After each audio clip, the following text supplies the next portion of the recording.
Hello everybody, welcome back to the Young Fan Podcast and welcome to another League One roundup. Not my favourite match week in League One, I'm going to be honest. Of course, it was the weekend that Oxford United's playoff chances came to an end. Our defeat to Rotherham United mean we will not be competing in the playoffs this season. However, we've got 4 selected other games you want to be, and you are interested in watching my reaction to Oxford United against Rotherham, then you can check that on the channel now. A match reaction straight after kickoff. All the reaction is on the channel, so you can go and check that episode out. We won't be looking at that one in as much detail today because, of course, that's got a designated episode. However, 4 selected games, lots on the line. Relegation still to be decided. Of course, other playoff places still to be decided as well. And this weekend had it absolutely all.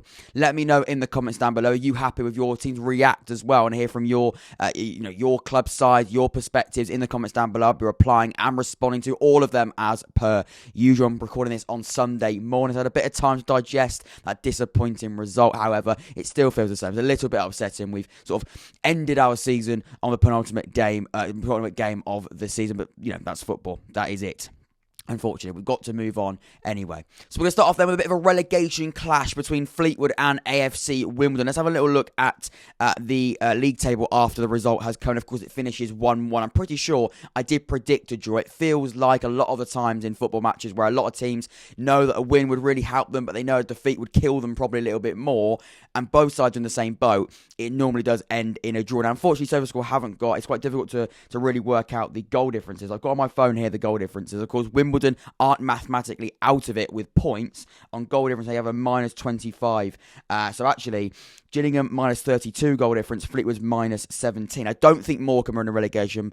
They technically are, but I don't think they're going to be dragged into it. To be honest, I think their recent patch of a few wins and their sort of inconsistency, but with wins in that inconsistency, has really quite helped them. I don't think they're going to get dragged into that relegation zone on the final day. Of course, Fleetwood have got that game in hand we spoke about. That's going to be really, really handy.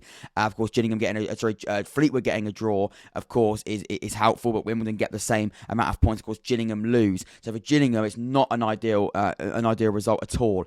And also Gillingham, that's they've got the worst goal difference out of all of the other sides. They've got a minus 32 goal difference. Wimbledon have got a minus 25. Fleetwood have got a minus 17. Of course, Crewe are already relegated. Doncaster, of course, they can get out of the relegation zone if they win against Oxford by about 25 goals.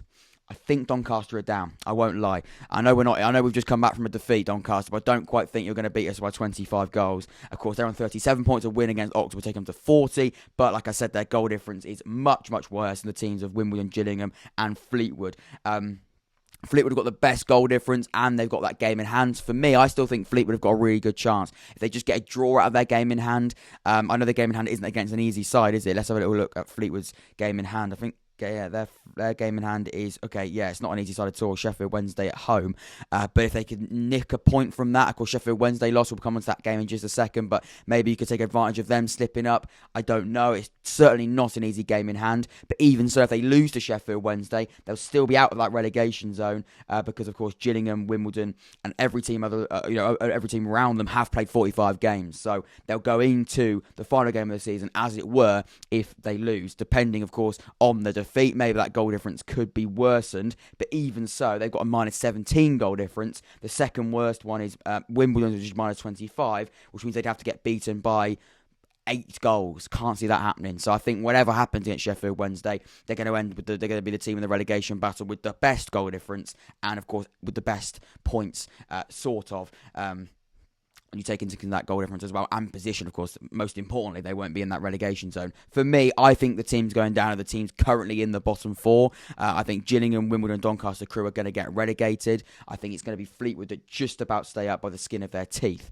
Either way, a draw with Wimbledon again for them today isn't bad at all. Of course, I say again because they come into this game with a draw. And in terms of how the game sort of panned out in terms of momentum graph, started off with just about Fleetwood starting the game with that sort of dominance, but not really so much. Quite a tight, edgy, nervy start to a game. You'd sort of imagine that, to be fair, two sides really knocking on the door, but making sure as well that losing the game, similar to what I said about the draw, when you want to win the game, and you know that winning the game would really help you, but you know losing the game would probably hurt you even more. then again, it's very, very, very, very difficult to sort of really get a rhythm going in a game like this. I think Fleetwood would be much more willing to attack against Sheffield Wednesday. It sounds silly, but they know if they lose to Sheffield Wednesday, and they're sort of less on the line technically, because of course they're playing Sheffield Wednesday, who they're not expected to win, and also it is a game in hand. In this sort of game where you know that you're playing against a side that is certainly battling with you to try and stay up, you know this is very, very edgy. And Wimbledon get 3 points, and you get no points. Just like that, Wimbledon are probably going to be, I think they would be on the exact same amount of points when you're even 1 point above you. I'm not very good at working out the quick maths, but it'd be very, very tight. Of course, at the moment, there's only a 3-point gap. So yeah, it would be the exact amount of points, wouldn't it?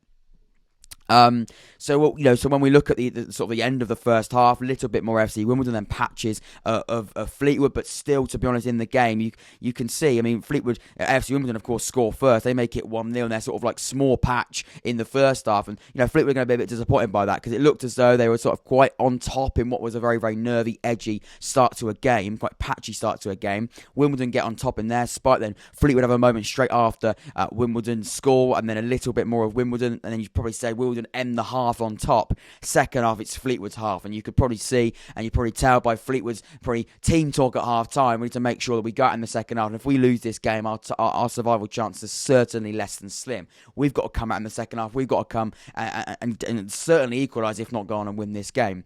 Thankfully, in the end, they do it late. Joe Garner, in the 88th minute, makes it 1-1. I can see a bit of relief, the sweat dripping down of those Fleetwood fans, and probably what was quite a cold day anyway, but the nerves, it's amazing what it can do to you. And in the 88th minute, Joe Garner, he equalises, and then he goes and gets booked in the 89th minute. Maybe something to the celebrations, I don't know. But very, very late on in the game, Fleetwood's goal, that's massive for them. That's a huge, huge late goal. For Wimbledon, that's a big, big blow, of course. If they held on to a win in this one, I think the tides could have turned massively going into the final day. However, a draw, Fleetwood's game in hand, and not being in the relegation zone as well, that could be really, really quite helpful. Fascinating stuff in this one. In terms of the ball possession, in terms of dictating the game and who was in a bit more control of the game, it was Fleetwood, 62% possession to 38 for AFC Wimbledon. Fleetwood a bit more of the ball. In terms of shot, quite a few bit more, but you probably say 62% possession, it is a domination. In terms of total shots, it's 10-5. So Fleetwood, to be honest, and one big chance there, no big chances, to be honest. It looked as though Wimbledon, to be honest, especially in that second half, didn't really look like they were going to get another goal. Looks as though they were going to try and hold on to a 1-goal lead. Can you blame them in a relegation battle? Probably not, but still, they're holding on to a 1-goal lead in a relegation battle like this, knowing that Fleetwood are going to try and come at them. They know the importance and the significance of this game. Is holding on to a lead like this such a good idea? I'm going to be honest, I've got my doubts. Either way, it finishes 1-1. It is Fleetwood that score in the last minute, and Fleetwood that concede. It finishes 1-1. We've had a look at the league table. I think the bottom four, a lot of people have been asking for my relegation predictions. If I'm being honest, I think the bottom four currently, Gillingham, AFC Wimbledon, Doncaster and Crewe that have already been relegated, I think those four teams will go down. I think it's going to be the teams currently in the relegation zone competing in League 2 next season. I'm sorry, it's harsh, but it's true for me. That's what I can see at the moment. That game in hand, I think, for Fleetwood, even though it's Sheffield Wednesday, could come in very, very handy. And even so, they lose to that. Their goal difference is better. And, of course, on the final day, we didn't check the final day games either, did we, for Fleetwood? I'll quickly go and double check it on here.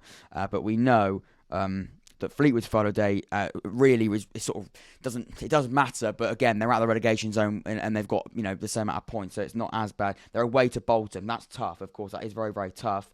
Gillingham are they, of course, are not in great form at all, but they are at home to Rotherham. That's not easy either, as Oxford United found out yesterday. And Wimbledon, we better check Wimbledon. We won't check the other two. I think they have down. We know Doncaster have got Oxford, of course, and AFC Wimbledon are at home to Accrington. So to be honest, AFC Wimbledon have got probably the easiest final game of the season. I just still think it's going to be that, though. I still think it's going to be... I think it's still going to be that bottom four that get relegated. I think the only team that can have a chance is Wimbledon if they win.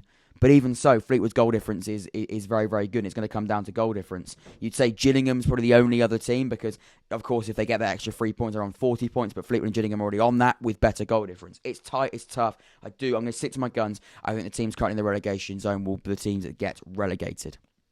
Right, I spent quite a lot of time talking about the relegation battle, but of course it's just as important as promotion. We're going to move on to promotion now. We've got Wycombe against Sheffield Wednesday.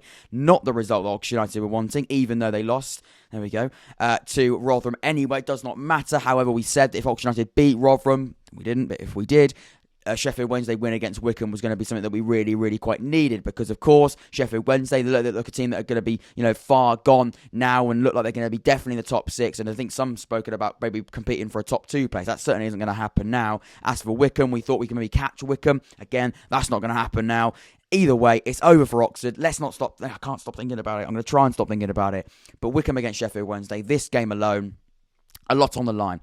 Let's have a look at the league table. Of course, 6th versus 7th, a tight game. Of course, Sheffield Wednesday now, who we said were going to be definitely finishing in the top 6, who we said are definitely going to be playoff place secured ultimately, and now not in the playoffs. That's how quickly things can change. Of course, Wycombe have now played an extra game. Sheffield Wednesday have got a game on Tuesday, and then, of course, on the final game of the season. So, of course, a win for Sheffield Wednesday would take them back into that top 6, and it's only 1 point away from 4th. Of course, Sunderland, they won as well. We'll come on to their game in just a second. But Sheffield Wednesday now are out of the playoff places after a brilliant run, and a lot of people may be speaking about a late push for the top 2. I'm going to be honest, that isn't going to happen now.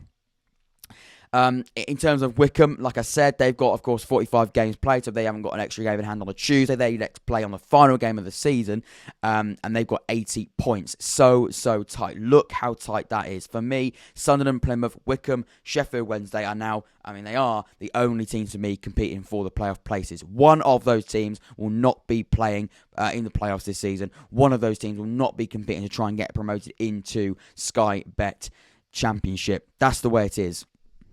Of course, Oxford United out of the race, Portsmouth out of the race as well. MK Dons are pretty much, I think, secured, if not mathematically secured, in the playoff places. One of those 4 teams will not be playing in the playoffs. It's difficult, it's tight, it's harsh, but it's football. So how did the game pan out? Well, to be honest, it was very Wycombe. Let's not have the majority of the ball. Let's not have all of the attacking chance. Let's not have all of the momentum going forward. But what we do need to do is go and get that all-important goal. Sheffield Wednesday with the majority of the ball across the game.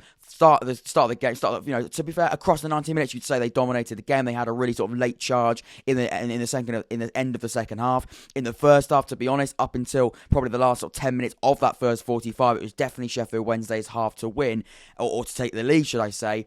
They can't do it, and Wycombe had their moments, they had their minor spikes in the game, but the spike in the second half of one of 3 spikes really in the second half, they go and make it 1-0, and again, it's very, very Wycombe, but you can't complain about Wycombe, to be honest, because ultimately, they always try and find of winning these big games, when it's on the line, when it matters most, and when Wycombe really, really need to sort of go against the odds. A lot of people said that Sheffield Wednesday were going to win this game. I was in the same boat. I thought Sheffield Wednesday would win this game. The way that they're playing, the way that the form is going and the football they're playing as well under Darren Moore, I thought Sheffield Wednesday would go on and win this game. But there we go. That's football. But that's most importantly, that's Wycombe. They can really silence the doubters, and they've done it again today. Jordan Obita, the ex-Oxford United winger, makes it 1-0, and that's how the game finishes. Now Wycombe in control in this playoff race. Of course, they're not really in control when you think about the game in hand, but ultimately, at the moment, they're in the driving seat, and that's very, very interesting, but very, very Wycombe.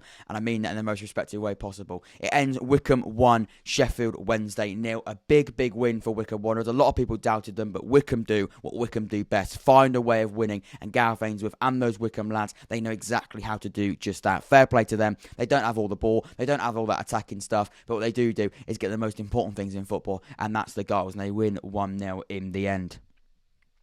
Right, then let's go to Wigan against Plymouth Argyle. A very, very significant game. This one from both of these sides can really competing for different things. Wigan competing for a title, Plymouth competing to stay in that top 6. Ends in a draw 1-1. We'll come on to the game in a little bit more detail in just a second. But ultimately, Wigan on 89 points. Of course, it is not completely confirmed they've won the Premier League title. They haven't won that yet. That won't be confirmed for a few years. The League One title, of course, the goal difference is very, very important, but very, very interesting. Rotherham on 35 goal difference. Wigan on 36 goal difference. Of course, both teams with a 3-point gap between the services, 89 and 86. Of course, if Wigan get anything from the game on the final day, they've won the title. If Wigan lose and Rotherham win, then with the 1 goal difference between them, it probably would see, I'm pretty sure it would see, wouldn't it? Whatever happens, if they've got 1 difference, of course, Wigan would lose the game, so they'd at least lose 1 goal difference. If Rotherham win the game, they've got to win but at least 1 goal if they're going to win a game of football, which means Rotherham will be crowned champion. So ultimately, Rotherham, the only way they're going to win the league is if Wigan lose, or just lose the game. And then, of course, if Rotherham win, and then regardless of the result, they'll be crowned champions. In terms of recent form, Wigan have not won a game in the last 4. So there we go. We said it going into this one. It seems as though the teams at the top end of the League One table, they're having a bit of a crumbling point of their campaign, even though Rotherham MK Dons won their game yesterday. Anyway, Wigan continue on what was, what is not a great run. But to be honest, they are playing Plymouth. They are playing Plymouth for a very, very good side and are still competing for a lot in the league. Of course, I think, for me, I saw them as a team comfortable in the top 6. I don't think they're going to be as comfortable anymore. Of course, they're now a team on 80 points. They haven't won a game in the last 4 as well. The exact same form as Wigan, their opposition for this one. Of course, drew in the last 4 games. They drew, lost, and drew their last 2. So they, of course, like I said, are on the exact same goal difference as Wigan Athletic. Of course, their final game of the season is not easy. They face MK Dons. Yeah, MK Dons at home. So Plymouth, they could be a team that slip out. If Sheffield Wednesday win their game in hand and Wycombe, they win on the final day, and Sunderland now look like they're in a really good position, but only on 80 points, then I think Plymouth are going to be the team really, really concerned on that final day of the season. They need to get something from a home game against MK Dons. But let's not worry about the final games of the season just yet. Let's focus on this one. Plymouth, to be honest, they went 1-0 up, and you probably would argue, to be honest, Luke Jeffcott makes it 1-0 in the 63rd minute. They took a while to open the deadlock, both of these sides, really. But you can see, look at this momentum graph. It was definitely Wigan in the driving seat and in control of the game for the majority of the 90 minutes. Of course, the first half, definitely more Wigan. They started the game very, very strong. Plymouth had a moment in the game, and then Wigan sort of got back in control. Plymouth with a minor spike, and then Wigan end the half on top. In terms of the second half, it does start with a little bit of Plymouth, then back to Wigan, and then sort of a substantial patch, probably Plymouth's best part of the game. And then, of course, after that, Wigan, they go on and have a really, really good moment in the game. They spike and they equalise. But, of course, in what Plymouth was probably their best moment of the game, they go and make it 1-0. But like I said, in Wigan's probably best spike and best moment going forward in the game, they equalise to make it 1-1. End of the half, very, very both sides having chances. Of course, Wigan had their moments. Plymouth had their chances as well, but it wasn't to be. No side goes and gets a winner, and it finishes 1-1. Like I said, Plymouth are probably going to take that. Of course, they had some really, really difficult games. Their last 3 games were Sunderland, of course, yesterday being Wigan, and then MK Dons on the final game of the season. They are very, very difficult games. 3 of the toughest games you could play at the moment. And to be honest, they come away with 3 draws. That might do it, but with Wycombe and Sheffield Wednesday breathing down their neck, we'll go and have to wait and see. For me, they've probably got to win against MK Dons. So that's very, very interesting and not a nice place to be. But, of course, a draw could do it. But again, if you draw, you've got to rely on other results. If you win, you haven't got to worry about other results as much.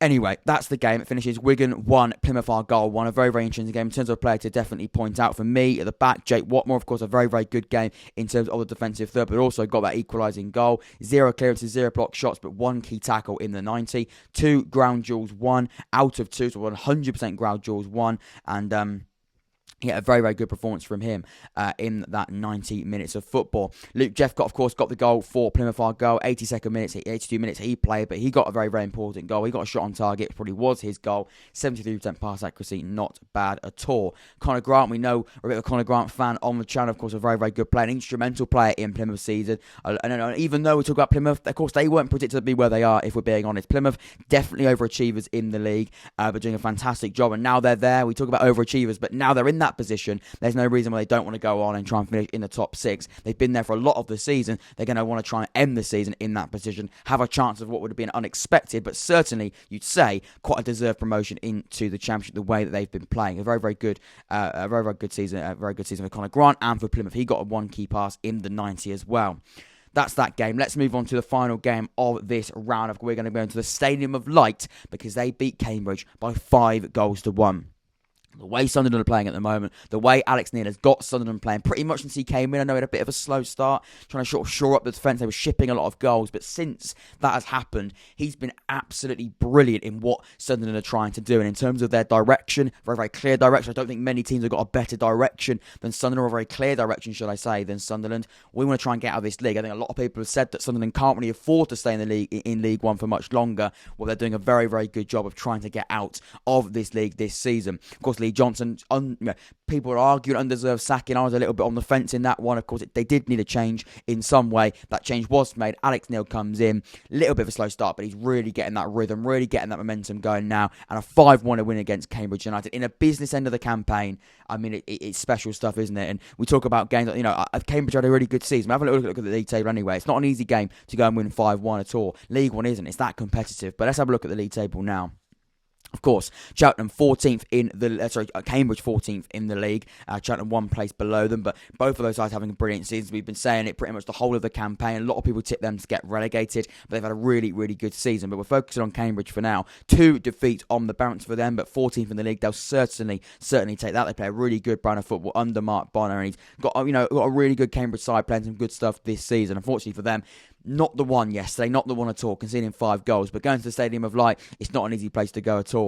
As for Sunderland, of course, 80 points they currently find themselves on, but a win takes them into the playoff places, 4th in the league. It's that tight. You can jump 3 places in those playoff places at the moment. A very, very convincing 5-1 win sends them on 80 points. Of course, they've got a game in hand as well on Tuesday. Them and Sheffield Wednesday will be playing their game in hand, which means if they win on Tuesday, I think Sunderland's chances of a top 6 finish are pretty much not confirmed, but certainly in good position going into the final day.